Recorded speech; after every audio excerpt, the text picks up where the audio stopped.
আমাদেরকে একটু বলবেন যে মানে আপনার আসলে কয় মাসের গ্যাপ ছিল, এবং ডেফিনেটলি ওই জিনিসটার পরে আপনি 47 পেয়েছেন যেখানে আপনার 30 দরকার ছিল, এবং আপনি এক মাসের প্রিপারেশন নিয়েছেন। এই জি স্যার। জার্নিটা কেমন ছিল এবং ইংলিশ পিস আপনাকে কতটা কন্ট্রিবিউট করেছে যদি করে থাকে? অ্যাকচুয়ালি স্যার এই জার্নিটা আসলে খুব কঠিন ছিল এখানে। আর আমার হচ্ছে প্রায় জানেন প্রায় 14 বছরের গ্যাপ আছে পড়ালেখার।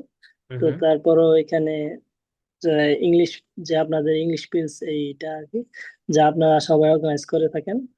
হুম তো হুম। আলহামদুলিল্লাহ আসলে এটা আমাদের অনেকটা হেল্প করছে, আসলে বলার মতো না, খুব ইজি এবং প্রায় অনেক সুন্দর করে যে আমাদের যে ডিজাইন স্কোরটা যে পাওয়া যায় হুম হুম হুম। সেদিকে নিয়ে গেছে। আচ্ছা।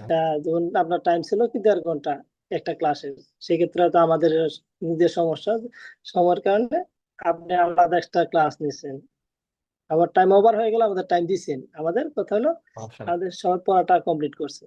অবশ্যই।